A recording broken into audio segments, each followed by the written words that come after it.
cannot take this anymore. Saying everything I said before. All these words, they make no sense. I find bliss in ignorance. The less I hear, the less you'll say. You'll find that out anyway. Thank God I'm not a singer, huh?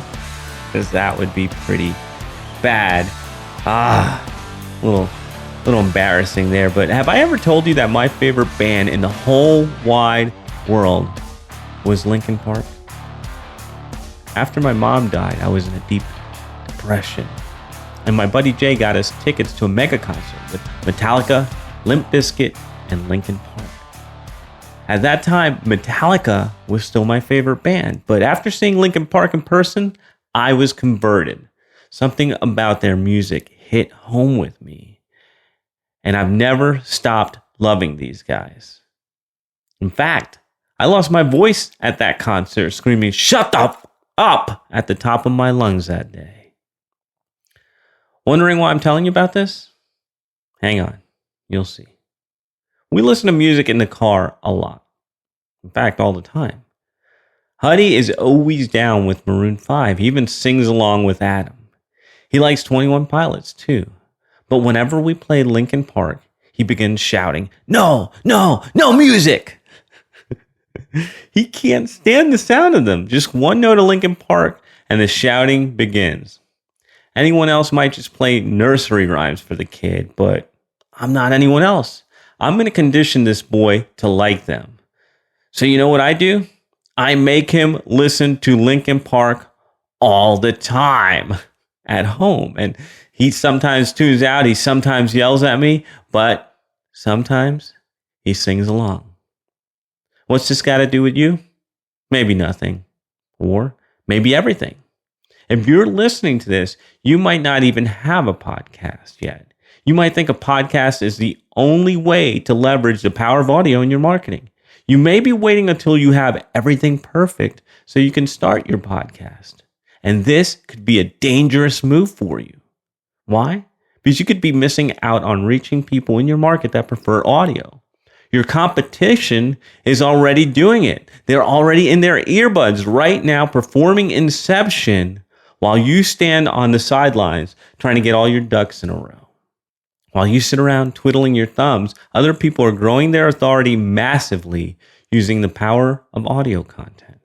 But worry not, my friend, because Daddy's got your back. In today's episode, we're going to talk about how you can leverage audio content to bring hot new leads into your data bank. Then I'll show you a simple way to turn audio into moolah. And after that, you'll see why you need to use audio content right now to increase your authority in your marketplace. Sound good? Then it's on like Donkey Kong. Podcasts suck for getting leads. It's probably going to confuse the hell out of some of you, especially if you've been following me for a while. I've said it in interviews, on podcasts, and anywhere people will listen. If you don't have your stuff together, you don't need a podcast. And if you want to see proof of this, go to thepodcastfactory.com/media. There's tons of interviews on that page with me talking people out of podcasting. One of the biggest mistakes I see people make is jumping into podcasting because they want to get leads. A few years back, I had a chance to break bread with Dean Jackson from the I Love Marketing show with Joe Polish. When we talked about podcasting, he said, I'm probably going to butcher this, by the way, but this is the way I remember it. Podcasts suck for getting leads, but they're awesome for converting listeners into buyers. This is from a guy who is a legendary direct response marketer with a show that reaches hundreds of thousands of listeners. If he's not pulling a good lead flow from his show, what hope is there for us mere mortals? Not a lot. That's one of the reasons I talk my clients out of podcasting altogether. What? But Jonathan, your business is producing podcasts. How could you talk people out of it? It's simple. Not everyone is ready for a podcast. It's a huge commitment, and there are other easier ways to get started with using audio as a part of your marketing mix. And that's what we're talking about today. First up, how you can use audio to get leads. What are people listening to? Look, what I'm about to share with you can be used even if you don't have a podcast. But if you do have a podcast, this will be even better. I already told you podcasting is not great for getting leads, and Dean Jackson backed me up. Good news is, I've got a workaround. But first, when researching online, I found some interesting numbers from Nielsen. Number 1, radio is a leading reach platform. 93% of us listen to AM/FM radio over the airways, which is higher than TV viewership at about 85%, PC use, which is about 50%, smartphone use, which is 74%, and tablet use, which is 29%. Second, audio listeners are listening for more than 12 hours each week. Third, the majority of radio usage comes from employed listeners. Nearly 3/4 of Generation X listeners work full-time. Now, some other stuff that I picked up from Nielsen was the top formats. First, country. Second, news and talk radio. And third, pop contemporary hit radio. Notice anything interesting there? If not, let me help you out. A lot of people listen to radio for many hours per week, especially people who are employed. The second most popular format is talk radio. What's this got to do with you? People are already listening to talk radio. As technology gets better, more and more people will be able to listen to your audio content in their car. The most motivated people who want to get the hell out of their situation will look for anything they can listen to that will help them do it. That's where you come into the picture, old friend. Keep listening, and I'll show you how. Overachievers only. When I first left my job in construction to become a real estate agent, I spent a lot of time in my car riding from house to house. I wanted any edge I could get to beat out my competition. So instead of listening to the radio, I carried my iPod loaded with audiobooks and business podcasts. I'd ride around town listening to anything I thought would give me the edge I was looking for. I was hanging around with some of my overachieving friends, and they said something that you should write down, put over your desk, tattoo on your forehead, and remember for the rest of your life. You must become your perfect customer. That's Taylor and Chris from Traffic and Funnels. What does this mean? Simply, you must have all the virtues that you're looking for in your perfect customer. Do you invest in yourself? Do you pay your bills? Do you have money in the bank? Do you listen to audio training in your car? You got to have all this going for you if you want to attract more people like you. On the flip side, if you've got bad habits, poor thoughts, or crappy attitude, it's likely that's exactly the people you're attracting into your life. So enough of the public service announcement. Let's get back to the point. If you're an overachiever, you're doing everything you can to take your game to the next level. You're probably already surrounded by people like you. What I'm about to show you will get more people just like you hopping on your email list in a hurry. Ready? Let's go. Yeah. I know you were getting into that, but what kind of marketer would I be if I didn't make you an offer? So check this out.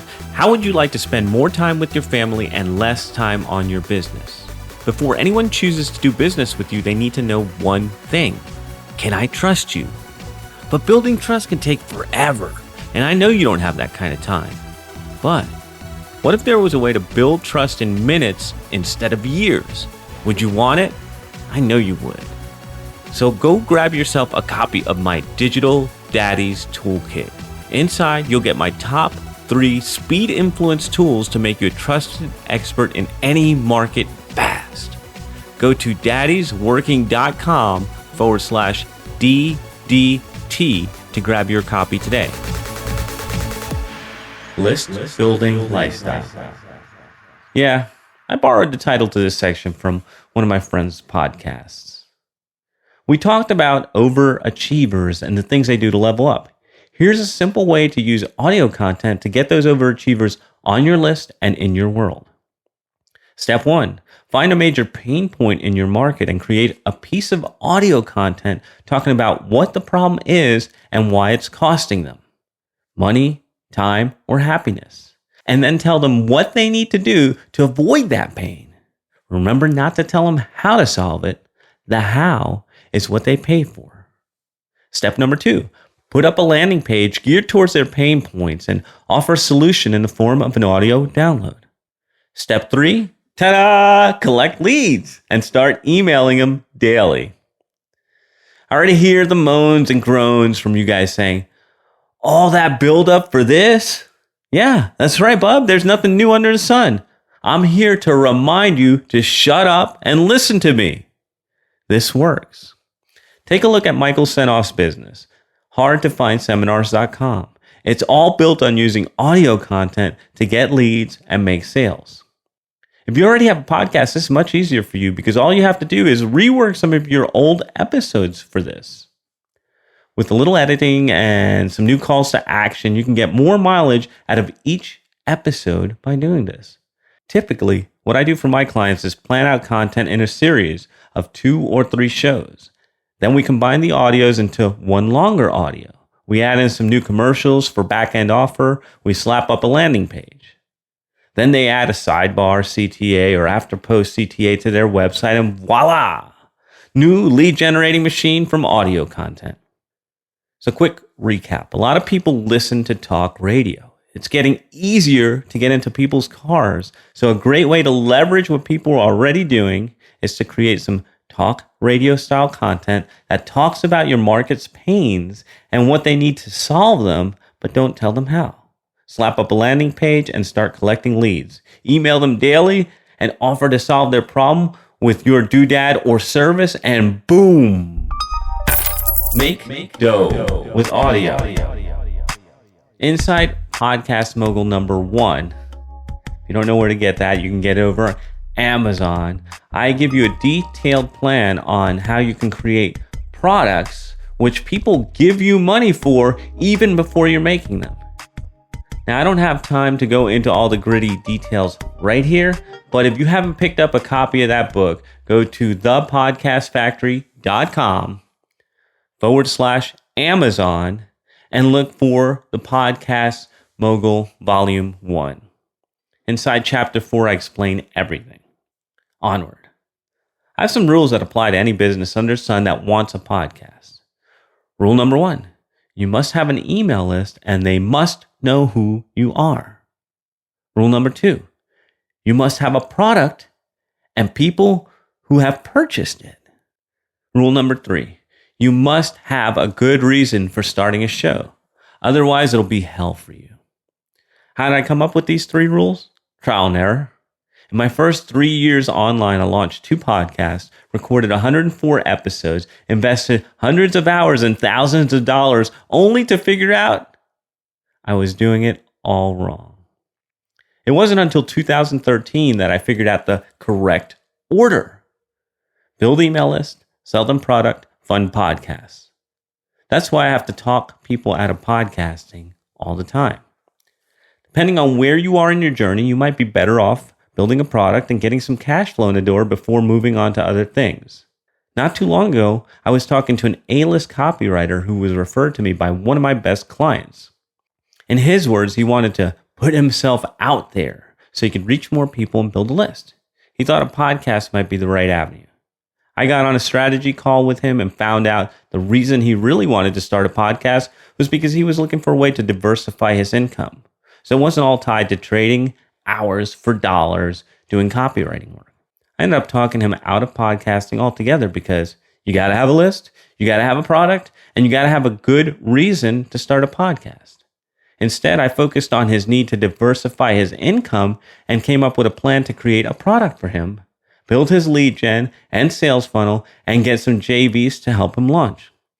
Then, after we got all that in place, we could circle back to the podcast idea. Your first audio product. You need to bring in some dough, but you don't want to trade your hours for dollars doing client work?